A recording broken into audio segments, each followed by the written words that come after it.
इसके बाद देख लेते हैं कि ये अप्लाई कहाँ पे होता है। तो सबसे पहले मान लिया इलेक्ट्रोस्टैटिक में पोटेंशियल एनर्जी का फॉर्मूला होता है U बराबर माइनस के Q1 Q2 अपॉन R। ठीक है, तो यहाँ पे K Q1 एंड Q2 ये तीनों तो कांस्टेंट्स हैं, दीज आर कांस्टेंट्स। ठीक है, और R जो है इसका वैल्यू बदल रहा है। ठीक है, R इज डिस्टेंस। ठीक है, जब आप इलेक्ट्रोस्टैटिक्स पढ़ोगे तो वहां पे आप समझोगे कि एक चार्ज Q1 रखा हुआ है, उससे R डिस्टेंस पे दूसरा चार्ज अगर Q2 रखा हुआ है तो उस पूरे सिस्टम की पोटेंशियल एनर्जी जो होगी वो किस तरह से गिवन होगी, वो इस तरह से दी जाएगी। तो R क्या है, ये Q1 Q2 चार्जेस के बीच की डिस्टेंस है जिसको हम वेरी करा रहे हैं। तो देख रहे हैं कि पोटेंशियल एनर्जी किस तरीके से चेंज होती है। ठीक है, Q1 Q2 को हमने फिक्स कर रखा है, उनकी वैल्यू बदल नहीं रही है। तो हमने क्या बोला कि R is variable here, because R को बदलने पे U का वैल्यू बदल रहा है। ठीक है, तो इसलिए R जो है वो इंडिपेंडेंट वेरिएबल है। R इज इंडिपेंडेंट वेरिएबल, और R को बदलने से U बदल रहा है तो U इज डिपेंडेंट वेरिएबल। ठीक है, अपने चाहे तो यहाँ पे R को फिक्स करके Q का वैल्यू बदलना शुरू कर दे। मान लिया Q1 का वैल्यू लगातार चेंज कर रहा हूँ तो फिर ये डायरेक्टली प्रोपोर्शनल हो जाएंगे। फिर मैंने क्या बोला, K तो ऑलरेडी कांस्टेंट है, मैंने Q1 को और R को भी कांस्टेंट कर दिया, तो फिर Q2 को वेरी कराना चालू कर दिया। तो फिर यहाँ पे Q2 इंडिपेंडेंट वेरिएबल हो जाएगा और U जो है वो डिपेंडेंट वेरिएबल हो जाएगा। इस तरीके से जो है अपनी मर्जी से हम किसी एक चीज को वेरिएबल बना सकते हैं। मतलब फॉर्मूला में एक चीज को फिक्स कर दो, उसको चेंज करो ही मत। जिसका वैल्यू बदल बदल के आप देख रहे हो कि U का वैल्यू किस तरीके से बदल रहा है, तो वो इंडिपेंडेंट वेरिएबल हो जाएगा और U यहाँ पे डिपेंडेंट वेरिएबल हो जाएगा। आई होप आपको केस तो क्लियर हो गया होगा, बहुत सिंपल सी बात है। तो हमने क्या करा, इस K Q1 Q2 इस पूरे को एक कांस्टेंट की तरह ट्रीट कर लिया। ठीक है, अभी के लिए मान लिया कि ये माइनस भी यहाँ पे नहीं है, तो ऐसा मान लेते हैं कि U बराबर सम कांस्टेंट, उस कांस्टेंट को एक बार के लिए C लिख दिया, टाइम्स 1 अपॉन R। तो यहां से अपने देख सकते हैं कि U जो है वो R के इनवर्सली प्रोपोर्शनल है। और थोड़ी देर पहले आपको बताया था कि अगर दो चीजें एक दूसरे के इनवर्सली प्रोपोर्शनल होती हैं तो उनके बीच में ग्राफ जो बनता है वो हमेशा एक रेक्टेंगुलर हाइपरबोला को रिप्रेजेंट करता है। तो यहाँ पे y एक्सिस पे डिपेंडेंट वेरिएबल, x एक्सिस पे इंडिपेंडेंट वेरिएबल को लिया हमने। ठीक है, तो फिर पक्का जो ग्राफ बनने वाला है वो रेक्टेंगुलर हाइपरबोला ही बनेगा। ठीक है, इस C से क्या फर्क पड़ता है, इस C से इस ग्राफ का थोड़ा बहुत स्लोप फ्लोप चेंज होता है। मतलब हो सकता है कि तो कोई ग्राफ थोड़ा सा ऊपर से निकल जाए, हो सकता है कोई थोड़ा ऐसे निकल जाए, थोड़ा इस तरीके से निकल जाए, तो ये सारी चीजें चेंज होती हैं। बट ओवरऑल ग्राफ का शेप हमेशा ही रेक्टेंगुलर हाइपरबोला ही रहेगा। मतलब कि वो इधर भी इन्फिनिटी पे जाके टच करेगा और इधर भी इन्फिनिटी पे जाके टच करेगा। ठीक है, बिकॉज ये R क्या थी, मान लिया इस पॉइंट पे कोई चार्ज Q1 पड़ा है, तो R डिस्टेंस पे यहाँ पे कोई पॉइंट है जिसके ऊपर चार्ज Q2 पड़ा हुआ है, तो ये R क्या थी, डिस्टेंस थी Q1 से Q2 की। तो इसका मतलब R can also not be negative. इसका मतलब है कि यहाँ पे भी R नेगेटिव नहीं हो सकता, इसलिए नेगेटिव वाला ब्रांच, ये वाला ब्रांच हम नहीं बनाएंगे।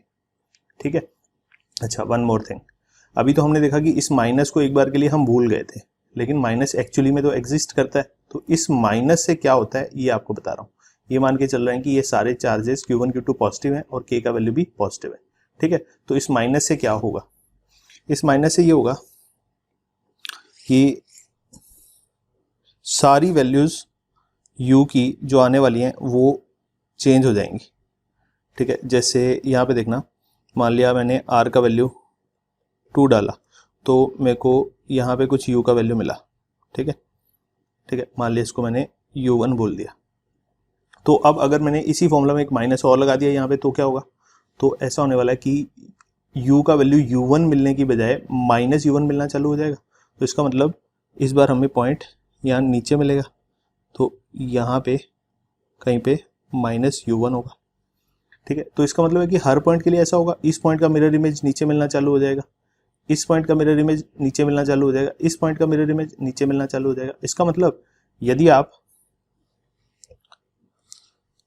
इस रिलेशन की बजाय अगर आप U बराबर माइनस C अपॉन R का ग्राफ बनाते हैं तो इस माइनस से क्या होगा, ग्राफ का x एक्सिस में इमेज बन जाएगा। ठीक है, इस माइनस से इमेज बन जाएगा किसमें, एक्स एक्सिस में, क्योंकि सारे पॉइंट्स अपनी वैल्यू को नेगेटिव कर लेंगे बट उनका न्यूमेरिकल वैल्यू चेंज नहीं होगा। तो हाइट तो जितना ऊपर था उतना ही नीचे ही आ जाएगा हर एक पॉइंट के लिए, तो मतलब हर एक पॉइंट का अपना एक मिरर इमेज आ जाएगा। तो यहां से ये जो ग्राफ बना, ठीक है, मैंने एक ही ग्राफ पेपर के ऊपर दोनों ड्रॉ कर दिए। ये जो ग्राफ बना ये इस रिलेशन को रिप्रेजेंट कर रहा है, और ये जो ग्राफ बना ये इस रिलेशन को रिप्रेजेंट कर रहा है। ठीक है, आई होप आपको इतनी बात समझ में आ गई होगी। तो समझिए कि इस माइनस से ये वाला ग्राफ बनेगा, तो वहां पे तो एक्चुअली में यही वाला रिलेशन होल्ड करता है जो सबसे ऊपर लिखा गया, k बराबर u बराबर माइनस के Q1 Q2 अपॉन R। तो वहां पे तो ग्राफ हम यही वाला बनाते हैं। तो वहां पे जब भी पोटेंशियल एनर्जी का ग्राफ बनाते हैं between system of two charges, तो वो ऐसा सा ग्राफ दिखता है। ठीक है, और यहाँ पे बोलते हैं R है, यहाँ पे बोलते हैं U है, क्योंकि U हमेशा वहाँ पे नेगेटिव होता है potential energy. Negative potential energy का मीनिंग क्या होता है वो भी आपको वहीं बताया जाएगा। ठीक है, तो ये तो एक एप्लीकेशन हो गया इसका कि ये इस तरह के ग्राफ कहाँ पे काम आएंगे। ठीक है, और एक दो एप्लीकेशन और देख लेते हैं अपने। मान लिया मेरे पास दूसरा एग्जांपल है, एक सिंपल पेंडुलम का टाइम पीरियड का फॉर्मूला होता है 2 पाई रूट एल अपॉन जी। मतलब मैंने क्या बोला कि एक एल लेंथ की रस्सी से, रस्सी का कोई मास नहीं है, एक छोटा सा बॉब ऑफ मास एम लटका रखा है हमने। ठीक है, ये एम मास का बॉब है और रस्सी की लेंथ एल है, और ये मासलेस रस्सी है, इस रस्सी का कोई मास नहीं है। ठीक है, तो अब ये यहाँ पे ओसिलेशन कर रहा है। ठीक है, तो वहाँ पे एसएचएम के लिए जो टाइम पीरियड आता है, ठीक है, सिंपल हार्मोनिक मोशन कराने के लिए इस पेंडुलम को जो टाइम पीरियड आता है उसका फॉर्मूला होता है ये वाला। ठीक है, जहाँ पे एल रस्सी की लेंथ है और जी जो है वो एक्सेलरेशन ड्यू टू ग्रेविटी है। ठीक है, तो यहाँ पे 2 पाई भी कांस्टेंट है और जी भी कांस्टेंट है। तो यहाँ पे रस्सी की लेंथ अगर मैं चेंज करूँ तो टाइम पीरियड चेंज होता रहेगा, है ना। इसका मतलब अगर मैं रस्सी का लेंथ बढ़ा दूं तो टाइम पीरियड क्लियरली यहाँ पे बढ़ जाएगा, और रस्सी का लेंथ अगर मैं छोटा कर दूं तो क्लियरली एल छोटा होने से टी का वैल्यू छोटा हो जाएगा। इसका मतलब L is independent variable, T is dependent variable. तो मैं यहाँ पे बोलूंगा L is independent variable and T is dependent variable. तो अगर मुझे एल और टी के बीच में ग्राफ बनाना होगा तो मैं हमेशा वाई एक्सिस पे डिपेंडेंट वेरिएबल को लूंगा, यानी कि टाइम पीरियड को, और एल को मैं चाहूँ तो एक्स एक्सिस पे ले सकता हूँ। लेकिन मैं यहाँ पे थोड़ा सा चेंजेस कर रहा हूँ, एल की बजाय 2 पाई रूट जी को मैंने साइड में कर दिया, मेरे पास बचा रूट एल। तो इस पूरे रूट एल को एक वेरिएबल की तरह ट्रीट कर लिया हमने। तो यहाँ पे मैं रूट एल का वैल्यू ले रहा हूँ। ठीक है, एल की बजाय रूट एल ले रहा हूँ, क्योंकि ये भी तो अपने आप में एक वेरिएबल है। अगर एल बदल रहा है तो रूट एल भी बदल रहा है, और अगर रूट एल बदल रहा है तो टी का वैल्यू बदल रहा है। तो अब यहाँ से इस फॉर्मूला से अपने क्या डायरेक्टली ये बोल सकते हैं कि अगर ये वाला पोर्शन कांस्टेंट है तो T is directly proportional to root L. तो अगर डायरेक्टली प्रोपोर्शनल होता है तो हमेशा स्ट्रेट लाइन बनती है। ठीक है, जैसे y बराबर x के केस में बन रही थी। ठीक है, तो y यहाँ पे डायरेक्टली प्रोपोर्शनल था x के। तो अगर दो वेरिएबल एक दूसरे के डायरेक्टली प्रोपोर्शनल है तो दोनों के बीच में जो ग्राफ बनेगा वो हमेशा स्ट्रेट लाइन बनेगा। उस स्ट्रेट लाइन का स्लोप कुछ भी हो सकता है। ठीक है, तो यहाँ पे ऐसी कुछ स्ट्रेट लाइन बन जाएगी अपने पास। ठीक है, क्या रस्सी की लेंथ नेगेटिव हो सकती है? एल नहीं हो सकती, तो इसका मतलब ये वाला ग्राफ भी नहीं बनेगा, है ना, सिर्फ पॉजिटिव साइड वाला ग्राफ बनेगा। तो ये आगे बढ़ता जाएगा, लेंथ जितनी भी बढ़ा दो टाइम पीरियड बढ़ता चला जाएगा। लेंथ का वैल्यू 0 कर दोगे तो टाइम पीरियड का वैल्यू 0 हो जाएगा, इसलिए ये ओरिजिन से स्टार्ट होगा ग्राफ। ठीक है, इस तरीके से जाएगा। तो ये ग्राफ भी टी और एल के बीच में उसी रिलेशन को रिप्रेजेंट कर रहा है जिस रिलेशन को हम मैथमेटिकली टी बराबर 2 पाई रूट एल अपॉन जी लिख रहे हैं। तो इसी रिलेशन का ग्राफ बना हुआ है टी और रूट एल के बीच में। ठीक है, आई होप आपको इतनी बात भी समझ में आ गई होगी। उसके बाद एक और एग्जांपल ले लेते हैं। मान लिया जब आप प्रोजेक्टाइल मोशन पढ़ोगे या फिर काइनेमेटिक्स पढ़ोगे तो उसमें आप देखोगे कि S बराबर ut plus half at square होता है। ठीक है, तो वहां पे भी कई बार इनिशियल वेलोसिटी आपको दे दिया जाता है कि u का वैल्यू 0 है, ठीक है, और एक्सेलरेशन का वैल्यू मान लिया ग्रेविटी के बराबर है। तो पूछा जाए कि draw graph between s and t। तो अगर s यानी कि डिस्प्लेसमेंट और t यानी कि टाइम, इन दोनों के बीच में अगर ग्राफ ड्रॉ किया जाए तो उसका शेप कैसा बनेगा। तो क्लियरली u 0 है, तो ये वाला टर्म तो पूरा 0 हो गया, ठीक है। तो सिंप्लीफाई करने पे क्या आएगा अपने पास, s बराबर g बाई टी, a की जगह g डाल दिया, g बाई 2 टी स्क्वायर।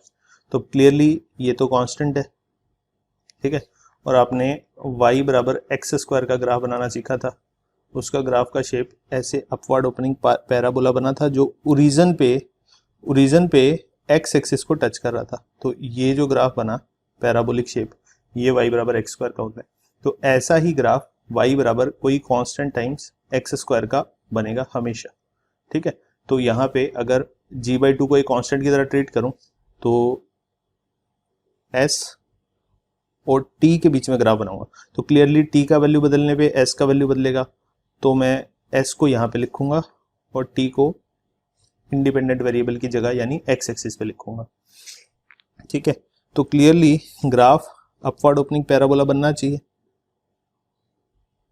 तो ऐसा और ऐसा, ठीक है। तो इस रिलेशन का ग्राफ ऐसा बनेगा, लेकिन फिर से मैंने बोला कि टाइम कभी नेगेटिव नहीं हो सकता, तो इस वाले सेक्शन में ग्राफ नहीं बनना चाहिए। तो इसका मतलब ये वाला ग्राफ नहीं आएगा, ठीक है। तो सिर्फ इतना पोर्शन ऑफ द ग्राफ अपने को शो करना है, क्योंकि यही बनेगा। टी कभी भी नेगेटिव हो नहीं सकता है, अगर टी नेगेटिव हो नहीं सकता तो इसका मतलब क्या हुआ कि इस तरफ का पॉइंट कभी मिलेगा ही नहीं, ठीक है। आई होप आपको बात समझ में आ गई है। तो इस तरह से फिजिक्स में अप्लाई करेंगे हम ये ग्राफ्स का नॉलेज, ठीक है। अभी तो जब u 0 नहीं होगा, वो भी जब आपको पॉलिनोमियल वाले ग्राफ पढ़ा दिए जाएंगे तो वो वाले ग्राफ भी सिखाए जाएंगे। अभी तो u 0 वाले इसलिए सिखाए जा रहे हैं क्योंकि पॉलिनोमियल्स के ग्राफ बनाने अभी सिखाए नहीं है, ठीक है। तो ये उनके अंदर आएगा। अच्छा, उसके बाद फिर अगली चीज यही आ गई, ग्राफ्स ऑफ पॉलिनोमियल फंक्शंस, ठीक है। तो सबसे पहले सवाल उठता है कि पॉलिनोमियल क्या होता है। सब बच्चे के दिमाग में, हर बच्चे के दिमाग में यही सवाल आया होगा कि पॉलिनोमियल क्या होता है। तो आपको बता देता हूँ कि कोई भी एक्सप्रेशन, यानी किसी एक वेरिएबल x का एक्सप्रेशन, मान लिया मेरे पास लिखा हुआ है 3x square plus 4x plus 4, तो ये एक एक्सप्रेशन है, ठीक है। x प्लस 3 का स्क्वायर रूट, ये भी एक एक्सप्रेशन है।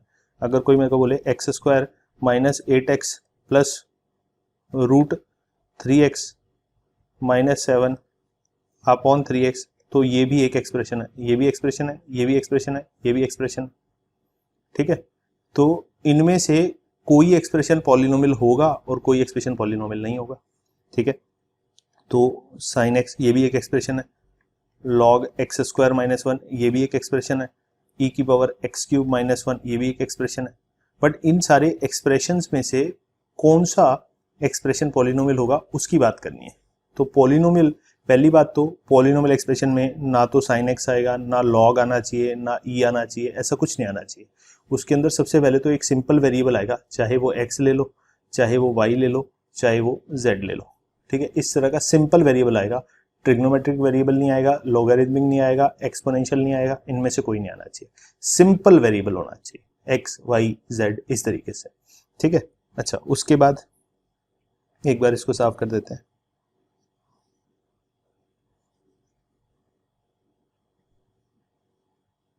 ठीक है। सिंपल वेरिएबल आना चाहिए पहले तो। अच्छा, फिर मैंने क्या बोला, पॉलिनोमियल एक ऐसा एल्जेब्रिक एक्सप्रेशन किसको बोलते हैं, जिसमें एक्स वाई जेड ये सब वेरिएबल्स होते हैं, तो ये इनको बोलते हैं एल्जेब्रिक वेरिएबल्स, ठीक है। तो पॉलिनोमियल क्या है, एन एल्जेब्रिक एक्सप्रेशन। इतनी बात तो क्लियर होगी कि एल्जेब्रिक एक्सप्रेशन होना चाहिए एक्स वाई जेड से, ठीक है। दूसरी बात क्या होनी चाहिए, इन विच ऐसा वेरिएबल एक्सप्रेशन होना चाहिए जिसके अंदर इन विच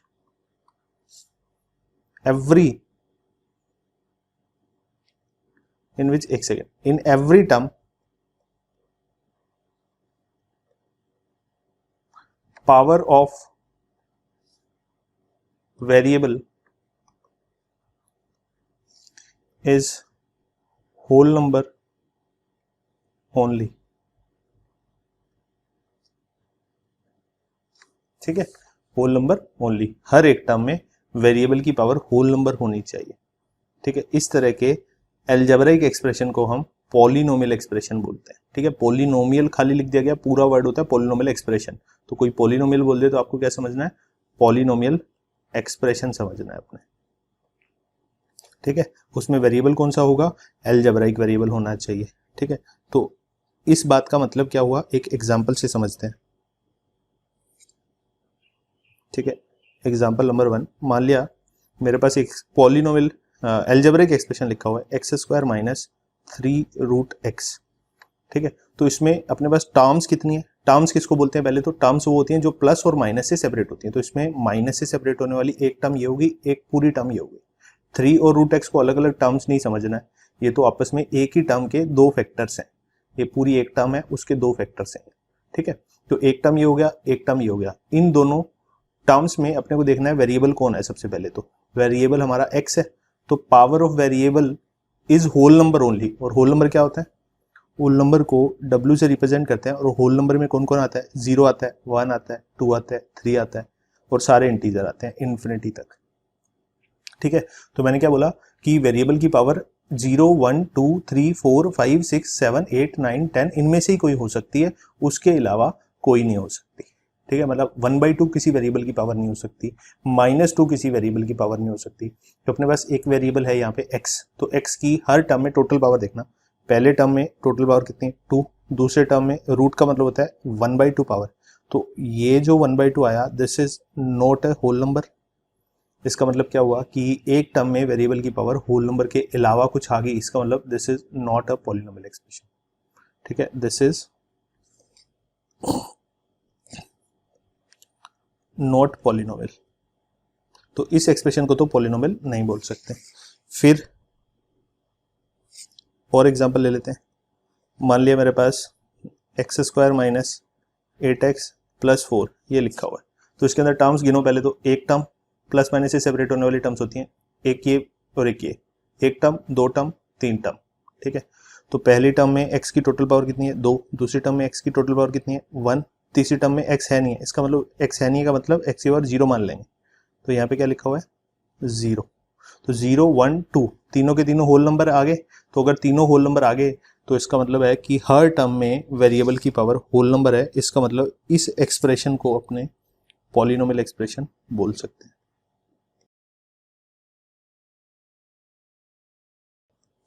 और एग्जांपल देख लेते हैं।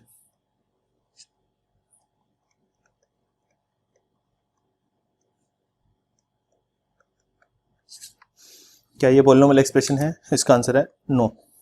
क्यों, क्योंकि डिनोमिनेटर में तो कुछ आना ही नहीं चाहिए, या तो ये न्यूमरेटर का एक फैक्टर होता और कट जाता, बट डिनोमिनेटर में कुछ भी आ गया तो अपने सीधा सीधा क्या बोलेंगे, this is not a polynomial expression. ठीक है, सब कुछ न्यूमरेटर में होना चाहिए। नंबर 4, फिर मान लिया किसी ने बोला root of 4x square minus 3, इसमें बताओ। तो इसमें ये पूरा अपने आप में एक टर्म है, इस पूरे टर्म पे ही टोटल पावर जो आ रही है वो 1/2 आ रही है। तो अगर इस तरह की कोई चीज आ गई तो ये तो पक्का से पॉलिनोमियल नहीं है।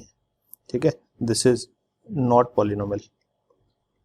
रूट वगैरह नहीं आना चाहिए किसी वेरिएबल के ऊपर। तो ये वेरिएबल वाली टर्म के ऊपर रूट आ रहा है, इसका मतलब है कि this is not a polynomial. ठीक है, ध्यान रखिए बात। मेरे ख्याल से आपको आइडिया लग गया होगा। अब पॉलिनोमियल कौन कौन से होते हैं, कुछ एग्जांपल्स वो दे देता हूँ। जैसे 3x + 1 ये पॉलिनोमियल एक्सप्रेशन है, x स्क्वायर माइनस 8x ये पॉलिनोमियल एक्सप्रेशन है, x³ + 7 ये एक पॉलिनोमियल एक्सप्रेशन है, 9x + 3x³ माइनस 8x की पावर 7 ये एक पॉलिनोमियल एक्सप्रेशन है।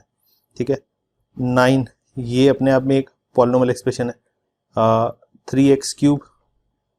3x स्क्वायर प्लस x³ ये अपने आप में एक पॉलिनोमियल एक्सप्रेशन है, x³ अपने आप में एक पॉलिनोमियल एक्सप्रेशन है, 9x³ ये अपने आप में पॉलिनोमियल एक्सप्रेशन है। कांस्टेंट आ सकता है डिनोमिनेटर में, ध्यान रखना, वेरिएबल नहीं आ सकता।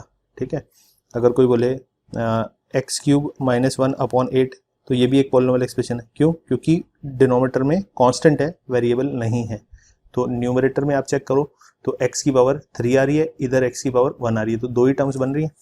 एक बार यहाँ साइड में दोबारा समझा देता हूँ। जैसे एक्स क्यूब माइनस 1 अपॉन 8 लिखा है, तो मैं इसको ऐसा लिख सकता हूँ 1 upon 8 x cube minus 1 upon 8। ठीक है, तो ये अपने आप में constant times x cube minus ये अपने आप में कांस्टेंट। तो इस टर्म में x की टोटल पावर कितनी है 3, और इस टर्म में x की टोटल पावर कितनी है 0। तो 3 और 0 दोनों ही होल नंबर होते हैं, इसका मतलब ये भी एक पॉलिनोमियल एक्सप्रेशन हो गया।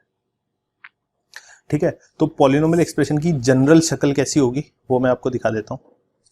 ठीक है, जनरल शक्ल पॉलिनोमियल की इस तरह से होगी, कोई कांस्टेंट मान लिया a नॉट टाइम्स x की पावर n प्लस कोई दूसरा कांस्टेंट a1, फिर x की पावर घटती जाएगी प्लस a2 x की power n minus 2 plus dash dash dash dash dash a n minus 1 x।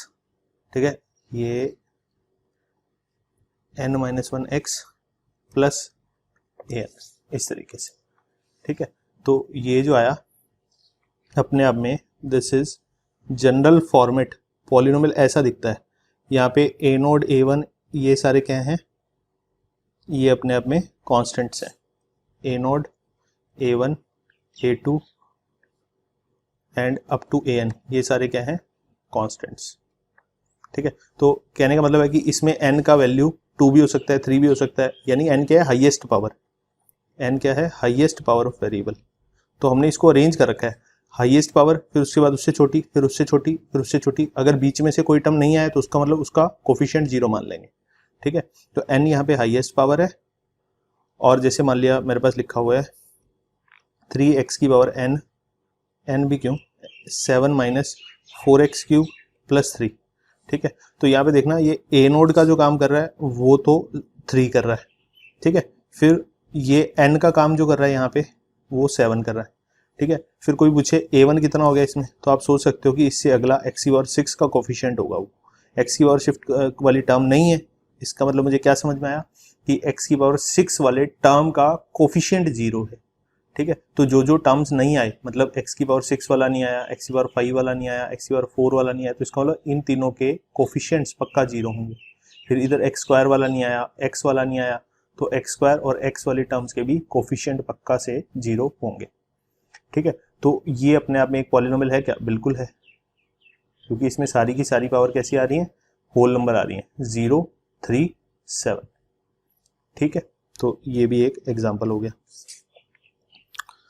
और एग्जांपल देख लेते हैं।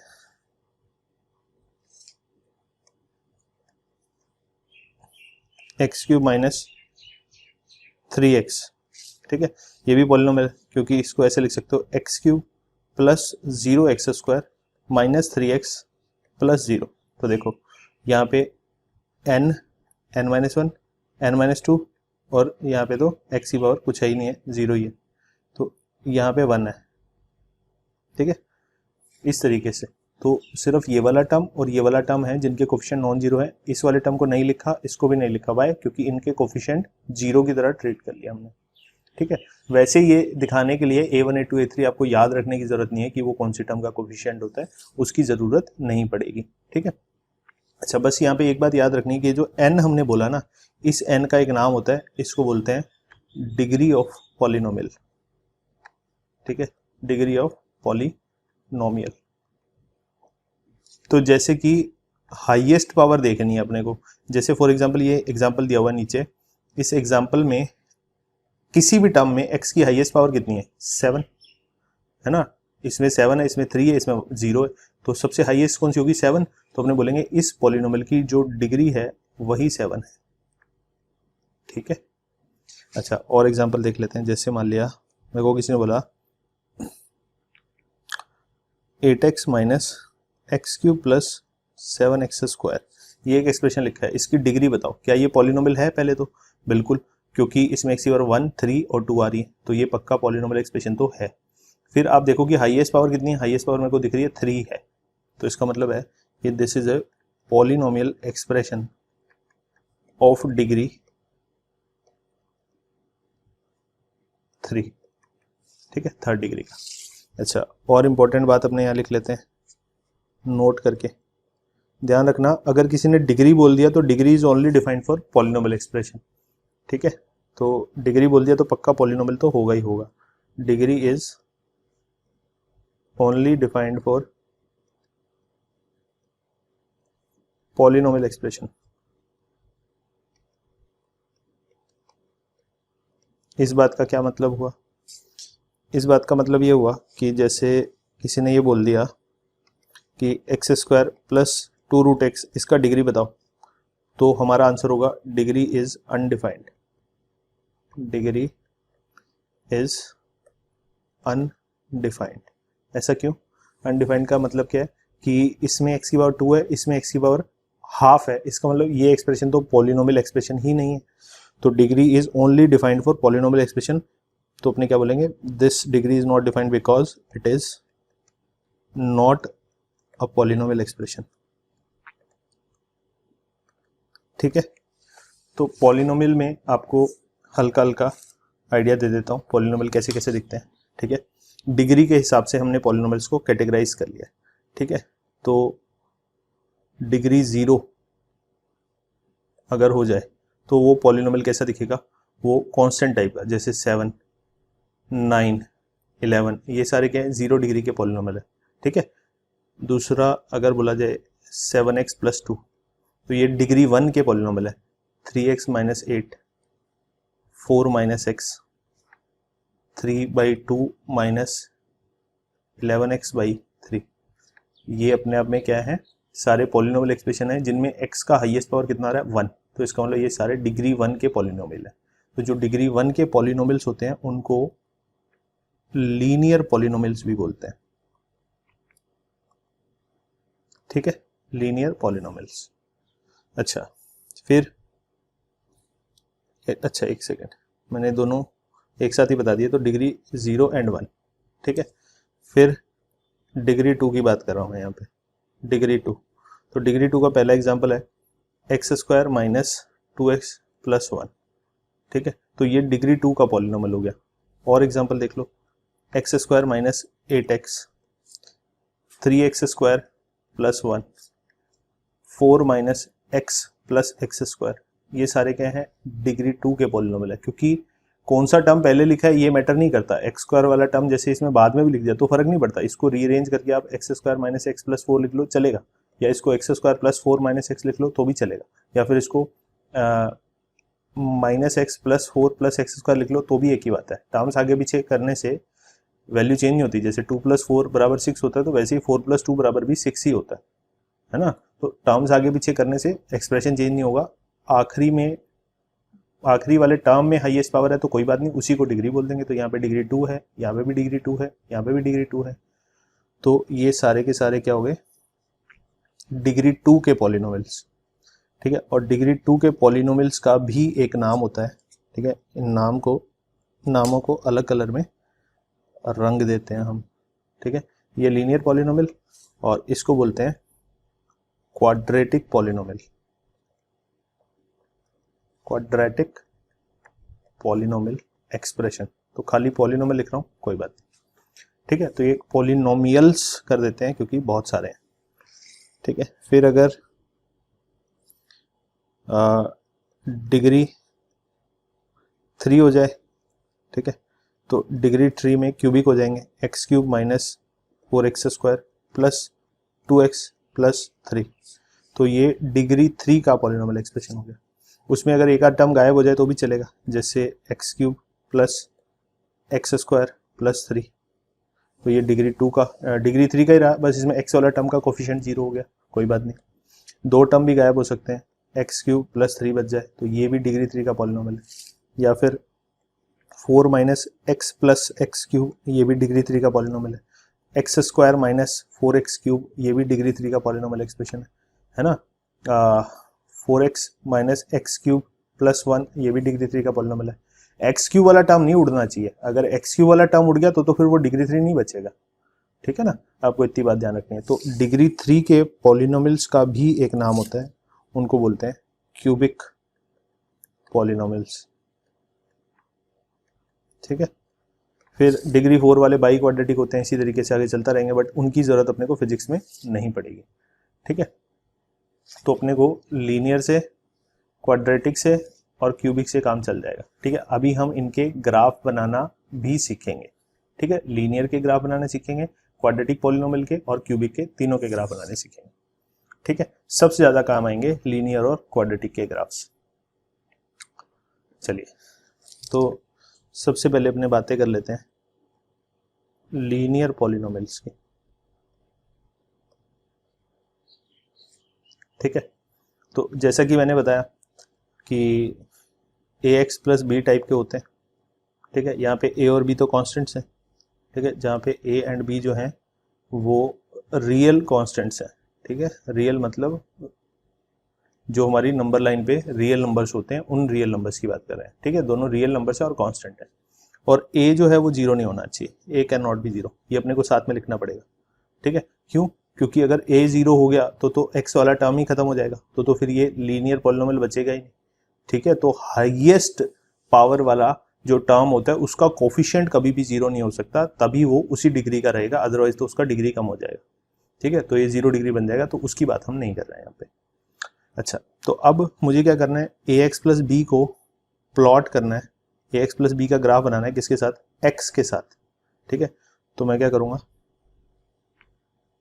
सबसे पहले x एक्सिस पे x ले लिया, y एक्सिस पे ax प्लस बी ले लिया। ठीक है, तो अब ax प्लस बी का ही दूसरा नाम हमने y रख दिया। ठीक है, तो अब ग्राफ किसका बनेगा? ग्राफ तो इसी रिलेशन का ही बनेगा। ठीक है ना, किसके किसके बीच में? x और y के बीच में। अभी तो मैंने बोला x और ax प्लस बी के बीच में बनेगा, तो एक ही बात है, x और y के बीच में बनो, चाहे x और ax प्लस बी के बीच में बनाओ, एक ही बात है। वाई? क्योंकि y का ही नाम ax प्लस बी है, तो बेसिकली ग्राफ तो x और ax प्लस बी के बीच में ही बन रहा है। ठीक है, अच्छा, तो अब ये ग्राफ बनेगा कैसा? तो इसका ग्राफ हमने हजारों बार ड्रॉ कर करके देखा है, वो हमेशा ये एक स्ट्रेट लाइन ही आता है। ठीक है, स्ट्रेट लाइन आता है हमेशा, ये हमें पहले से पता है। ये हमें पता कैसे चला? लोगों ने क्या बोला, उनके पास एक स्ट्रेट लाइन थी 3x प्लस 1, y बराबर 3x प्लस 1, तो इसको प्लॉट करके देखा उन्होंने। ठीक है, तो एक एक करके पॉइंट लिया, x का एक वैल्यू लिया, फिर y का एक वैल्यू आया, फिर x का दूसरा वैल्यू लिया, y का दूसरा वैल्यू आया, तो ऐसे कर करके उन्होंने पॉइंट्स प्लॉट करने चालू किए। ठीक है, तो इन पॉइंट्स को जब ज्वाइन किया तो वो एक ही लाइन के ऊपर आए, तो एक स्ट्रेट लाइन बन गया अपने पास। ठीक है, तो यहाँ से अपने को पता चला कि इस तरह के एक्सप्रेशन का कभी भी ग्राफ बना लो, वो स्ट्रेट लाइन ही बनता है, क्योंकि हमने इस तरह के बहुत सारे ग्राफ्स बना बना के देख लिए और हमें याद हो गया। फिर अब अपने को एक बात और पता चली कि मैं अब 9th क्लास में तो नहीं हूँ, है ना, तो अगर 9th क्लास में नहीं हूँ तो फिर मैं पॉइंट्स प्लॉट करके तो इस ग्राफ को बनाऊंगा नहीं, मेरे पास कोई ऑल्टरनेट मेथड होना चाहिए इस ग्राफ को बनाने के लिए। ठीक है, अच्छा, मैं ये और वो ऑल्टरनेट मेथड अभी आपको सिखाने वाला हूँ, पर उससे पहले एक बात बता देता हूँ कि इसका ग्राफ कोई भी स्ट्रेट लाइन बन सकता है। कोई भी स्ट्रेट लाइन मतलब वो स्ट्रेट लाइन ऐसी भी हो सकती है, ऐसी भी हो सकती है, ऐसी भी हो सकती है, ऐसी भी हो सकती है, हॉरिजॉन्टल भी हो सकती है। ठीक है, वर्टिकल भी हो सकती है। ठीक है, किधर भी हो सकती है, any kind of straight line, उसकी पोजीशन कहीं भी हो सकती है, ओरिजिन से पास होती हुई भी बन सकती है। ठीक है, किसी भी एंगल पे हो सकती है, किसी भी पोजीशन पे हो सकती है। वो किस बात पे डिपेंड करता है? Depending upon A and B, सिर्फ इन दोनों के ऊपर डिपेंड करता है कि कैसा बनेगा शेप।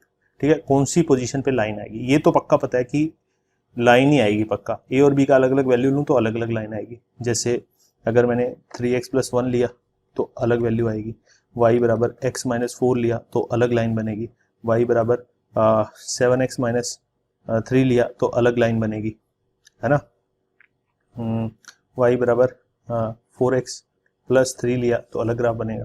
तो इस तरीके से इन सब के लिए अलग पोजीशन पे लाइन बनेगी, डिफरेंट डिफरेंट शेप की, डिफरेंट डिफरेंट एंगल्स पे और डिफरेंट डिफरेंट पोजीशन पे लाइन आएगी अलग अलग।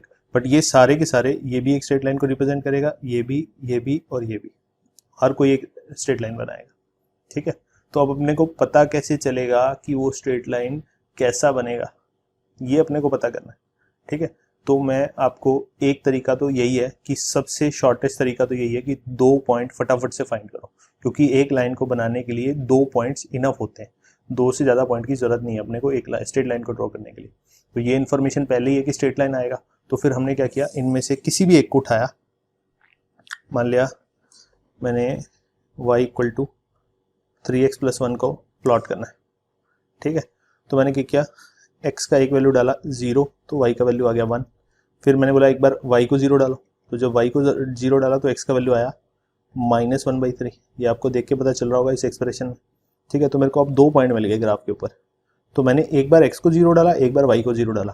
तो ऐसा करने से फ़ायदा क्या होगा, फ़ायदा ये होगा कि आपको x एक्सिस और y एक्सिस के ऊपर ही पॉइंट मिल जाएंगे। तो एक तो पॉइंट आपको मिला 0,1 और दूसरा पॉइंट आपको मिला -1/3, 0, ठीक है। तो जल्दी जल्दी से प्लॉट कर सकते हैं, देखना कैसे प्लॉट करेंगे।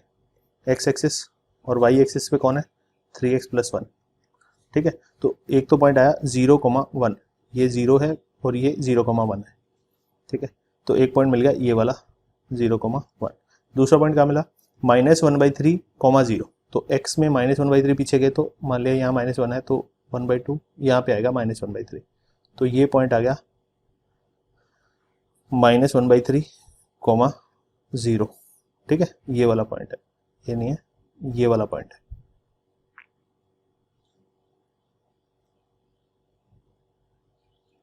ठीक है। तो अगर मैं इन दोनों पॉइंट्स को अब ज्वाइन कर दूं तो यही आपकी रिक्वायर्ड लाइन हो जाएगी, और दोनों तरफ ऐसे एक्सटेंड कर दो, ठीक है। ये एक्सटेंड होगी, ये आपकी लाइन प्लॉट होगी, ठीक है। फिर किसी ने बोला y equal to x plus 3 को प्लॉट करना है। मैंने कहा बहुत सिंपल है, एक बार x को 0 पुट करो, ठीक है। तो मैं सीधा सीधा पॉइंट की फॉर्म में लिख रहा हूँ। अगर मैं x को 0 पुट करूंगा तो y का वैल्यू क्लियरली दिख रहा है 3 आ रहा है। फिर अगर मैंने क्या किया, अगर मैंने बोला y को 0 पुट करूं तो x का वैल्यू -3 आएगा, तो -3, 0, ये 2 पॉइंट मिल रहे हैं। तो इसी ग्राफ पे अगर मैं प्लॉट करूं तो 0,3 तो कहाँ आएगा, ऊपर आएगा। अच्छा, अलग बना लेते हैं,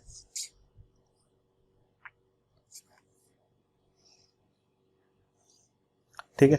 ये मान लिया y एक्सिस पे मैंने लिया हुआ है x प्लस 3 और x एक्सिस पे x लिया हुआ है, ठीक है। 0,3 मान लिया 1, 2, 3, फिर -3,0, तो -1, -2, -3। तो अपने पास कौन कौन से पॉइंट है, एक तो ये वाला आया 0,3 और एक ये वाला आया -3,0। तो इन दोनों पॉइंट्स को ज्वाइन कर दिया, ये ज्वाइन कर दिया हमने, ठीक है। इस तरीके से ये लाइन प्लॉट होगी, ठीक है। अब इस लाइन में कुछ इंपॉर्टेंट चीजें हैं नोटिस करने की, ठीक है। इस लाइन में कुछ इंपॉर्टेंट चीजें हैं नोटिस करने की, वो मैं आपको बता देता हूँ क्या है, ठीक है। इस लाइन को लिखने के बहुत सारे तरीके होते हैं। जैसे अगर मेरे को जनरल एक्सप्रेशन दे दिया जाए ax plus by plus c बराबर 0, ठीक है। इसमें a b c तो कॉन्स्टेंट्स हैं और x एंड y जो है वेरिएबल्स हैं, ठीक है। तो ये बिकॉज मुझे दिख रहा है कि ये लीनियर एक्सप्रेशन है, तो अगर ये लीनियर एक्सप्रेशन है यानी इस टाइप का लीनियर एक्सप्रेशन है, y बराबर समथिंग कांस्टेंट, तो x और y दोनों के ऊपर ही पावर 1 1 है, तो इस तरह के एक्सप्रेशन को बोलते हैं लीनियर एक्सप्रेशन। तो अब ये जो इक्वेशन लिखी हुई है ये फिर पक्का एक स्ट्रेट लाइन की इक्वेशन लिखी हुई है।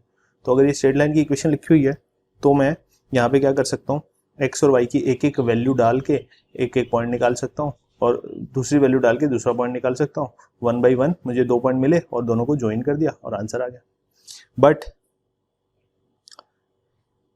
कुछ और इंपॉर्टेंट बातें यहाँ पे डिस्कस करनी थी। तो सबसे पहले मैंने क्या बोला, इसको बोलते हैं जनरल फॉर्म। जनरल फॉर्म मतलब कोई आपको ऐसे बना के ना दे कि y बराबर समथिंग, किसी ने बोल दिया 3x प्लस वाई बराबर 8, ठीक है, तो इसको प्लॉट करो। तो आप इसको पहले जनरल फॉर्म से, ठीक है, या फिर ऐसे बोल दिया -8 बराबर 0, तो ये जनरल फॉर्म है। तो किसी ने बोला जनरल फॉर्म से पहले तो इस वाले फॉर्मेट में इसको ब्रेक कर लो। तो उसमें बनाने के लिए हमने क्या बोला, y बराबर ये 8 उधर गया और ये 3x उधर गया -3x, ठीक है, अपॉन में कुछ नहीं आएगा, तो यही आपका वो वाला फॉर्मेट बन गया, ठीक है, इस फॉर्मेट में आ गया। तो अब आप इसको बिल्कुल वैसे ही ट्रीट कर सकते हो, ठीक है।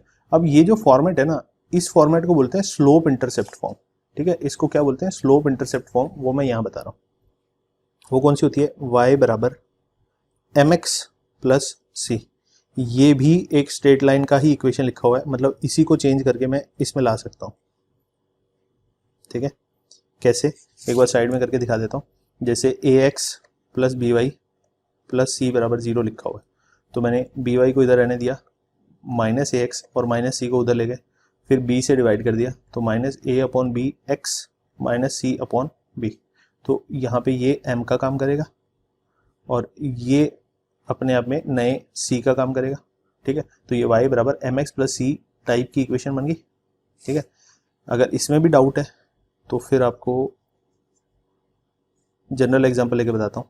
जैसे 2x प्लस 3y माइनस 8 बराबर 0। ठीक है, तो मुझे यहाँ y का वैल्यू चाहिए। y बराबर, तो पहले तो आएगा 3y बराबर 8 माइनस 2x, ये तो दिख रहा होगा, इन दोनों को दूसरी साइड भेज दिया, फिर यहाँ से 3 से डिवाइड कर दो, तो y बराबर आएगा माइनस 2/3x प्लस 8/3। तो ये अब कौन सी फॉर्म में आ गया, y बराबर एम एक्स प्लस सी वाली फॉर्म में आ गया। ठीक है, यहाँ पे माइनस 2/3 m का काम करेगा। ठीक है, ये m हो गया, और ये 8/3 c का काम करेगा, this is c and this is m। ठीक है, अच्छा, अब इस फॉर्म का नाम होता है स्लोप इंटरसेप्ट फॉर्म। ठीक है, स्लोप इंटरसेप्ट फॉर्म क्यों होता है, क्योंकि यहाँ पे m जो है उसको बोलते हैं स्लोप, और जो c है उसको बोलते हैं y इंटरसेप्ट। अब इसका क्या मतलब है, ठीक है, स्लोप का क्या मतलब है, y इंटरसेप्ट का क्या मतलब है, वो यहाँ पे समझाता हूँ। देखना, पहली चीज मैंने क्या बोली, जनरल फॉर्म है A x plus B y plus C बराबर 0। दूसरी चीज मैंने बोली y बराबर एम एक्स प्लस सी, ये स्लोप इंटरसेप्ट फॉर्म है। ठीक है, तो सबसे पहले तो स्लोप क्या होती है, स्लोप होती है उसकी ढलान।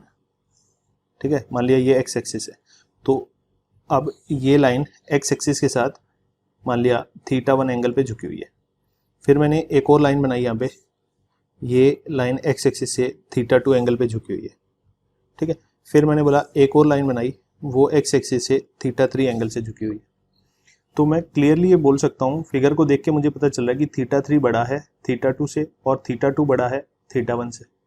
तो इसका मतलब कि अगर हॉरिजॉन्टल से जो लाइन ज़्यादा एंगल पे है, पक्का है ना, ज़्यादा एंगल पे कौन सी है, θ3 वाली लाइन है, तो इसका मतलब इस लाइन का ढलान ज़्यादा होगा, स्लोप ज़्यादा होगा, तो ढलान को ही स्लोप बोलते हैं। मतलब इसकी स्टीपनेस ज़्यादा है, ये वर्टिकल की तरफ ज़्यादा झुकी हुई है ना, हॉरिजॉन्टल की तरफ कम झुकी हुई है। तो ये जितनी ज़्यादा हॉरिजॉन्टल के साथ झुकी हुई होगी, जितनी सॉरी ऐसा बोल सकते हैं कि हॉरिजॉन्टल के साथ जितना कम एंगल होगा उतनी ही स्लोप कम होगी। तो इसकी स्लोप जो है, अगर मैं इसको m1 बोलूँ, इसको m2 और इसकी स्लोप को m3 बोलूँ, तो मैं क्लियरली बोल सकता हूँ कि m1 सबसे छोटा होगा, m2 उससे बड़ा, फिर सबसे बड़ा स्लोप होगा m3 का। ठीक है, स्लोप के बारे में और ज़्यादा डिटेल में मैं तब बात करूँगा जब ग्राफ्स खत्म होने के बाद डिफरेंशिएशन स्टार्ट करेंगे हम। ठीक है, डिफरेंशिएशन के स्टार्टिंग में सबसे पहली चीज स्लोप ही पढ़ाई जाएगी और बहुत डिटेल में पढ़ाई जाएगी, और ज्यादा क्लियर होगा आपको स्लोप का कॉन्सेप्ट। ठीक है, तो अभी मैंने क्या बोला, m यहाँ पे स्लोप का काम करती है, तो m is slope. m can also be given by tan theta, where theta is the angle of the line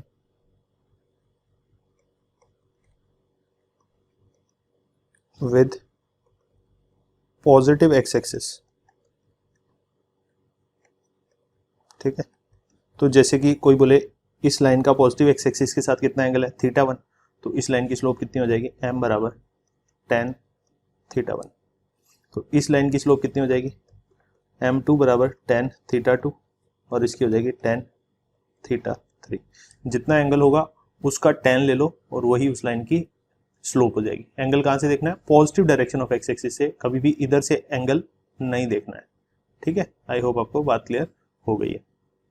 अच्छा, तो पहली बात तो आपको ये पता होना चाहिए कि m का वैल्यू चेंज होने से ग्राफ कितना झुका होगा, जो लाइन स्ट्रेट लाइन बन रही है वो कितने एंगल पे झुकी होगी, इसका आइडिया भी थोड़ी देर में लगवाता हूं आपको। तो उससे पहले अपने देख लेते हैं ये c क्या होता है। ठीक है, जैसे आप चलो इसी एक्सप्रेशन को देखो एक बार के लिए। ठीक है, ये जो y बराबर एम एक्स प्लस सी है, इसमें अगर मैं x की जगह 0 डालूं तो फिर y का वैल्यू c आएगा। तो 0 डालने पे y का वैल्यू c आने का क्या मतलब है कि ग्राफ के ऊपर एक पॉइंट 0, c लाया करेगा, और 0, समथिंग टाइप का जो पॉइंट होता है वो हमेशा ही y एक्सिस पे लाया करता है। तो इसका मतलब है कि अगर मैं इस लाइन को प्लॉट करूं तो ये पक्का यहाँ पे किसी पॉइंट 0, c से पास करेगी, ठीक है, 0, c से, ठीक है। तो अगर मैं एक बार के लिए मान लूँ कि ये जो लाइन है वो ये वाली लाइन है, ठीक है, तो मान लिया वो 0, c से पास कर रही है, तो यहाँ पे c क्या है, c यहाँ से लेके इस पॉइंट का नाम रख देते हैं a, ओरिजिन o से लेके a तक की डिस्टेंस है, तो इसी डिस्टेंस को हम बोलते हैं y इंटरसेप्ट, ठीक है। तो हमने क्या बोला, लाइन ने, ये जो लाइन थी इसने y एक्सिस पे जहाँ पे काटा उस पॉइंट की जो ओरिजिन से डिस्टेंस होगी, यानी कि ये वाले डिस्टेंस, ठीक है, ये जो डिस्टेंस आएगी इस डिस्टेंस को अपने क्या बोलेंगे, y इंटरसेप्ट। फॉर एग्जाम्पल अगर मेरे पास एक लाइन है जिसने y एक्सिस को इस तरह से काटा है, ठीक है, तो उसका यहाँ पे जहाँ पे काटा है वो वाला पॉइंट मान लिया 0, -1 है, ठीक है। तो कोई बोले इस लाइन का y इंटरसेप्ट कितना होगा, तो ये -1 उसका y इंटरसेप्ट हो जाएगा। तो y इंटरसेप्ट क्या होगा, -1, यहाँ से लेके यहाँ तक की डिस्टेंस। और ध्यान देना, इंटरसेप्ट को हमेशा विद साइन बताना है, पॉजिटिव भी हो सकता है इंटरसेप्ट, नेगेटिव भी हो सकता है, ठीक है। अगर y एक्सिस को ऊपर की तरफ काटा है तो वो पॉजिटिव y इंटरसेप्ट होगा, अगर नीचे की तरफ काटा है तो वो नेगेटिव y इंटरसेप्ट होगा। सिमिलरली ऐसे ही x इंटरसेप्ट भी होता है, y इंटरसेप्ट भी होता है, ठीक है। अगर x एक्सिस को पॉजिटिव डायरेक्शन में ऐसे किसी लाइन ने काटा है, ठीक है, जैसे यहाँ इस केस में, तो इस केस में इस लाइन ने कहाँ काटा है, यहाँ पे काटा है, ठीक है, नेगेटिव डायरेक्शन में काटा है, तो यहाँ से लेके यहाँ तक की ये जो डिस्टेंस आएगी इसको बोलेंगे x इंटरसेप्ट, जो कि नेगेटिव आएगा, ठीक है। आई होप आपको ये पता चल गया इंटरसेप्ट किसको बोलते हैं, ठीक है। फिर आपको थोड़ा सा स्लोप के बारे में और अंदाजा लगवाता हूं,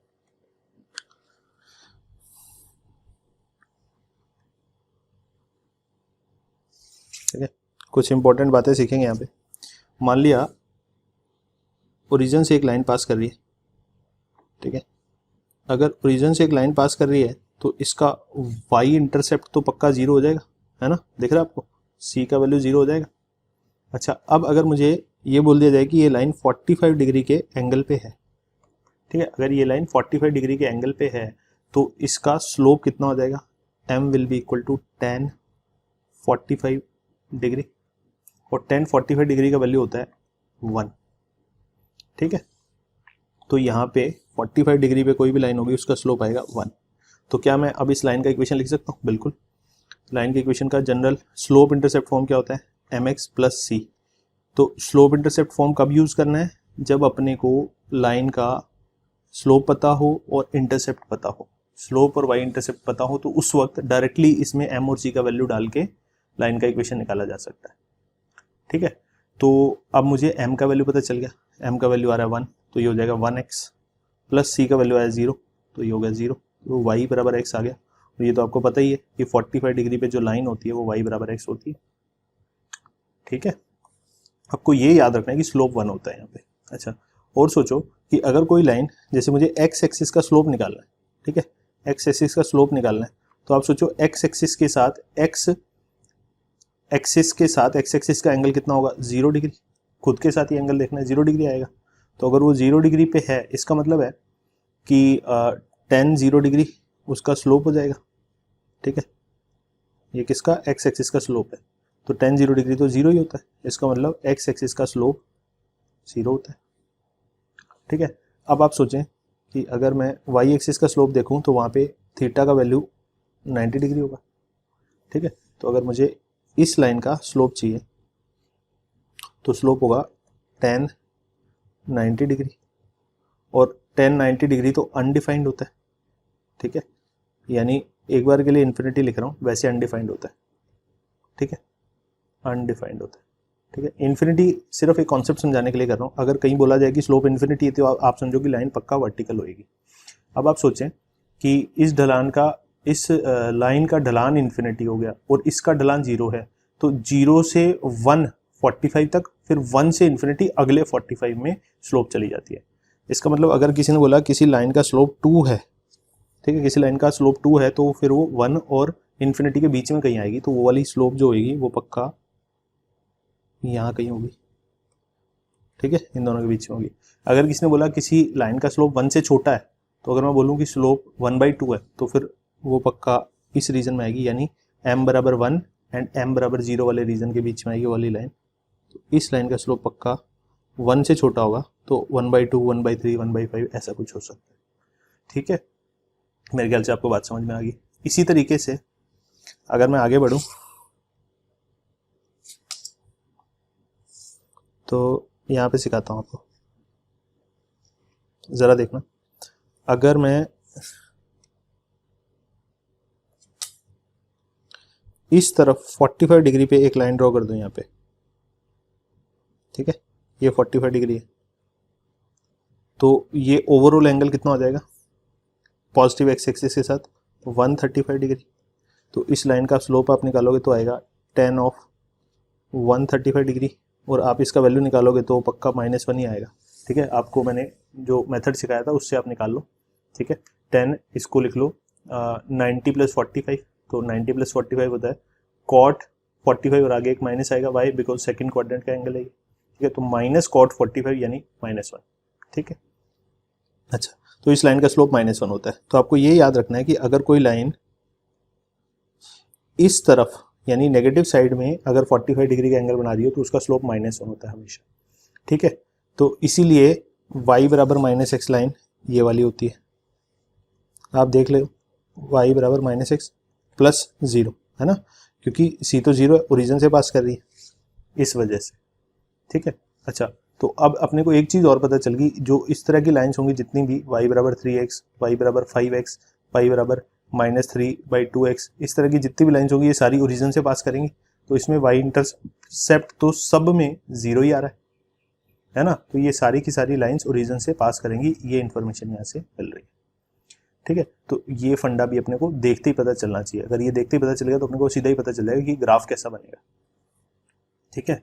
तो 3x का ग्राफ पक्का देखो 1 ओरिजिन से पास तो कर ही रहा है, तो अपने को पता ही है, तो y = 1 वाली लाइन से थोड़ा सा इधर टिल्ट कर दो, लगभग ऐसा बन जाएगा। 5x वाला और टिल्ट कर दो, 7 वाला थोड़ा और टिल्ट कर दो, है ना। तो -3/2 आ गया, तो -3/2 वाला ग्राफ कहाँ बनेगा वो भी आपको मैं बता देता हूँ, ठीक है। अच्छा, तो ये हो गया इसका स्लोप -1, ठीक है। और इसका स्लोप तो इन्फिनिटी होता ही है, और इसका स्लोप जो है अगेन 0 है ही है।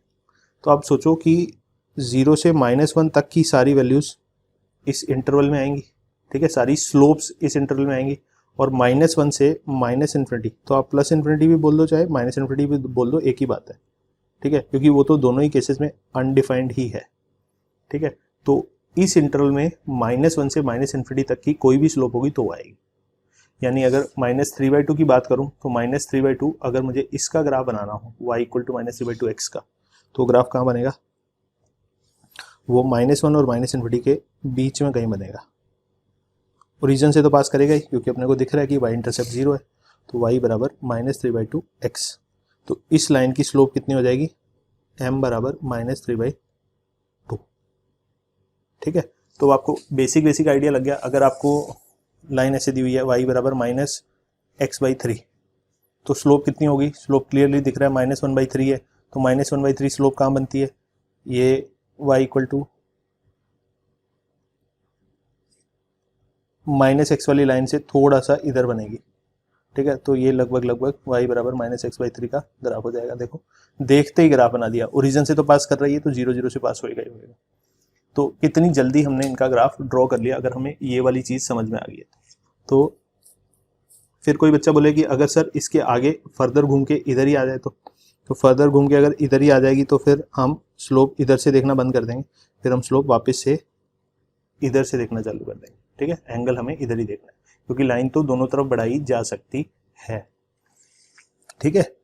तो लाइन का एक्स एक्सिस के साथ एंगल, पॉजिटिव एक्स एक्सिस के साथ एंगल 180 से बड़ा कभी हो नहीं सकता है, ठीक है, क्योंकि ये वेक्टर नहीं है, लाइन की तो दोनों तरफ किधर से भी देख लो एक ही बात है, ठीक है, तो अब किसी ने बोला find slope of 3x plus 2y minus 4 equal to 0। तो एक लाइन दे रखी है, इसका स्लोप बताना है, तो इसको फटाफट से स्लोप इंटरसेप्ट फॉर्म में बदल दिया, तो आएगा 2y बराबर 4 माइनस 3x, यहाँ से y बराबर -3 इस 2 से डिवाइड करूँगा तो ये इधर भी आ जाएगा, प्लस 4/2 होता है 2, तो यहाँ पे ये m का काम करेगा, ये c का काम करेगा, तो m बराबर आ गया -3/2 और c बराबर आ गया 2। तो अगर मुझे इसका ग्राफ प्लॉट करना हो तो कैसे करूँगा फटाफट से, ठीक है, ध्यान देना। एक c बराबर 2 आ रहा है, प्लस का है, तो इसका मतलब ये मान लिया 2 वाला पॉइंट है 0,2, यहाँ से पक्का पास करेगा। और अब आप स्लोप सोचो -3/2 है, तो ये मान लिया y इक्वल टू -x है, ठीक है। इसके पैरेलल एक लाइन यहाँ ड्रॉ कर दी एक बार ऐसी आइडिया के लिए, क्योंकि मुझे पता है यहाँ से पास कराना है, तो मुझे एंगल इसके थोड़ा इधर लेना है, तो मुझे इसके भी थोड़ा इधर लेना चाहिए। तो ये जो लाइन आएगी लगभग प्लॉट करने के लिए बता रहा हूँ, ठीक है। ये हमेशा ही हम रफ डायग्राम बनाते हैं, स्केल से एक्यूरेट डायग्राम नहीं बनाने बैठे हैं। तो एक तरीका तो ये है सीधा सीधा ड्रॉ करने का कि लगभग ऐसे आंसर आएगा। तो इसका स्लोप हो गया -3/2। कैसे पता चला? क्योंकि -3/2 -1 और -∞ के बीच में आता है, तो ये -1 वाली लाइन ड्रॉ करी और इन्फिनिटी वाली उनके बीच में आएगा, ठीक है। आगे से तो मैं ये भी ड्रॉ नहीं करूंगा, है ना, बहुत जल्दी जल्दी समझ में आना चाहिए अपने को, ठीक है। और क्वेश्चन देख लेते हैं। मान लिया किसी ने बोला x बराबर 2y माइनस 1, ठीक है। तो एक तरीका तो वही है, पॉइंट्स प्लॉट कर लो, एक बार x को 0 एक बार y को 0 पुट कर लो। मैं सिर्फ आपको स्लोप इंटरसेप्ट निकालना सिखा रहा हूँ फटाफट। तो ये आ जाएगा 2y बराबर x प्लस 1 और यहाँ से y बराबर 1/2 x प्लस 1/2। तो यहाँ पे m भी हाफ हो गया, c भी हाफ हो गया, ये m ये c। ग्राफ प्लॉट करें फटाफट। तो देखिए स्लोप हाफ है, तो यानी इस वाली लाइन से y इक्वल टू x से थोड़ा सा इधर आएगा और c बराबर हाफ 1/2 से पास करेगा। तो ये मान लिया c बराबर 1/2 है और y बराबर x 45 डिग्री, मतलब यहाँ से ये जो डॉटेड लाइन है यहाँ से 45 डिग्री से थोड़ा सा छोटा एंगल होना चाहिए, तो लगभग ऐसे से पास करेगी, ठीक है, इस तरीके से। तो ये हमने इसका ग्राफ प्लॉट कर लिया। अगर कोई पूछे ये वाले पॉइंट्स भी प्लॉट करने हैं तो कोई बात नहीं, पॉइंट्स पता चल जाएंगे। ये वाले पॉइंट पे x 0 है, तो ये तो 0,5 हो गया सीधा सीधा। और फिर एक बार y को 0 डाल दो, तो y को 0 डालोगे तो x बराबर -1 आ जाएगा, तो ये पॉइंट आ गया -1 बराबर -1,0। इस तरीके से पॉइंट प्लॉट करके भी देख सकते हो, स्लोप से भी देख सकते हो, और y इंटरसेप्ट भी आपको सीधा सीधा डायरेक्टली यहाँ से देखना आ गया होगा, ठीक है। अच्छा, एक और आपको फॉर्म सिखाता हूँ, इसको बोलते हैं इंटरसेप्ट फॉर्म,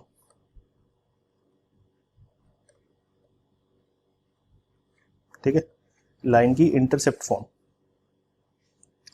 तो इंटरसेप्ट फॉर्म क्या होती है? x upon a plus y upon b equal to 1। ये यहाँ पे a जो है that is called x intercept and b जो है दैट इज y इंटरसेप्ट, ठीक है।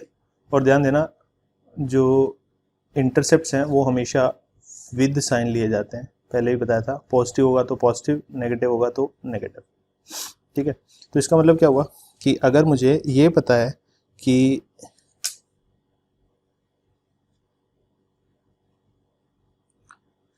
कोई लाइन x एक्सिस को 3 यूनिट पे काट रही है और y यूनिट को से मान लिया -2 पे काट रही है, ठीक है। तो अगर मुझे उस लाइन का इक्वेशन लिखना हो तो मैं डायरेक्टली लिख सकता हूँ x अपॉन 3, ये x intercept, plus y upon, यहाँ पे आएगा y इंटरसेप्ट कितना है -2, क्योंकि विद साइन लेना होता है, -2 इक्वल टू 1। अब इसको सिंप्लीफाई कर लो, एलसीएम लिया तो आएगा -2x plus 3y is equal to -6। LCM लेके क्रॉस मल्टीप्लाई कर दिया, ठीक है। तो आप इसको ऐसे भी लिख सकते हो 3y बराबर 2x माइनस 6 या फिर y बराबर 2/3x माइनस 2। यहाँ पे स्लोप आ गया, ये इंटरसेप्ट आ गया, तो इसी से आप स्लोप भी निकाल सकते हो और c भी निकाल सकते हो। मतलब ये सारी फॉर्म्स एक दूसरे में इंटर कन्वर्टेबल है। आप देख सकते हो ये जो है ये इंटरसेप्ट फॉर्म है, ये जो फॉर्म है सेकंड वाली ये जनरल फॉर्म है, और ये जो तीसरी वाली फॉर्म बन गई ये वाली ये स्लोप इंटरसेप्ट फॉर्म है। ठीक है, इस तरीके से। तो ये तीनों फॉर्म्स एक दूसरे में इंटर कन्वर्टेबल हैं, एक फॉर्म को दूसरी में, दूसरी को पहली में कन्वर्ट किया जा सकता है। तो यहाँ से लाइन कौन सी हो जाएगी, ये वाली लाइन। ठीक है, तो इस लाइन का इक्वेशन लिखा हुआ है ये इस तरीके से। तो ये भी आपको पता होना चाहिए, तो ये कभी कभी आगे चल के काम आएगा। ठीक है, जब अपने से इस तरह की प्रॉब्लम्स कराई जाएंगी। एक प्रॉब्लम आती है जिसमें एक लकड़ी होती है और उस लकड़ी को ऐसे छोड़ दिया जाता है दो दीवारों के सहारे। बोला जाता है कि ये दोनों वॉल्स, ये वाली वॉल फ्रिक्शनलेस है, और ये रस्सी का कुछ, इस लकड़ी का कुछ मास है m, उसकी वजह से इस पे नीचे mg लग रहा है।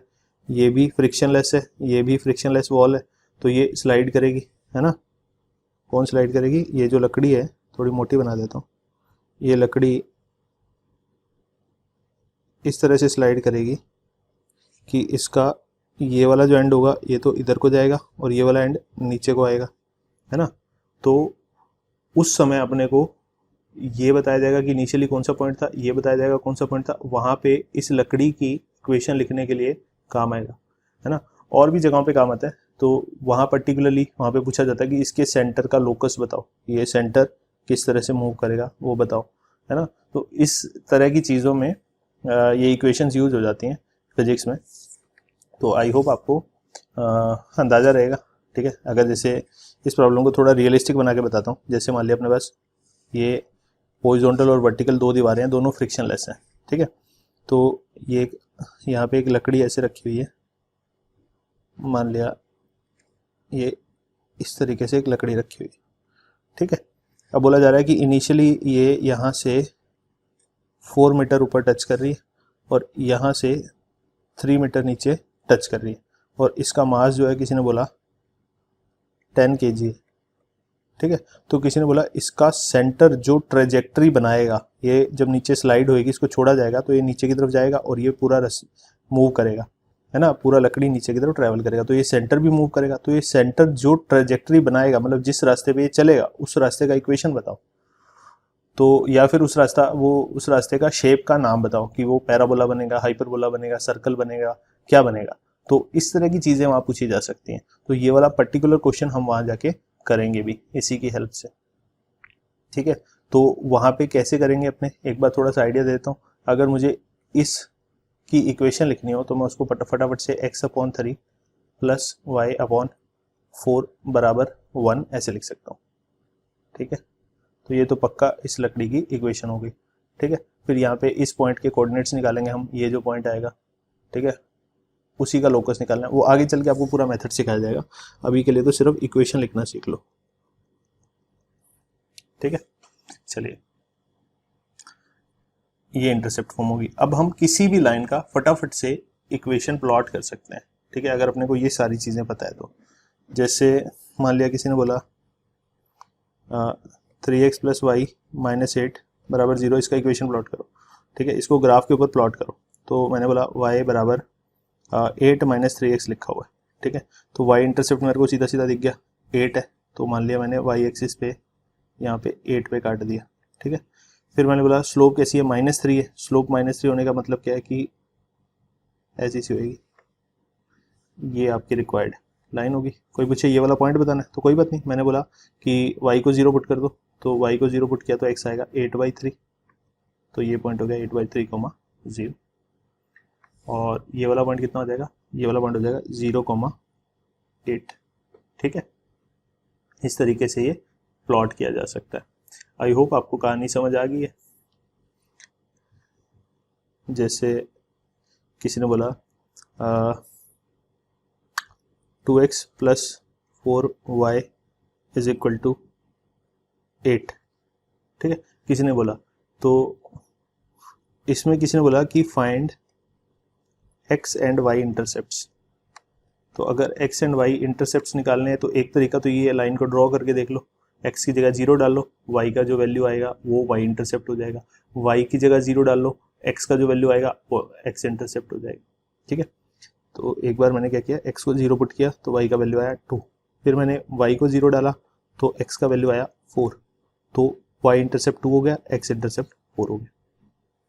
ठीक है, एक और मेथड क्या है, वो मेथड ये है कि मैं इसका फॉर्म ही चेंज कर लूँ, 2x प्लस 4y बराबर 8 था, तो मैंने दोनों तरफ 8 से डिवाइड कर दिया, तो उस 8 को मैंने इधर भेज दिया।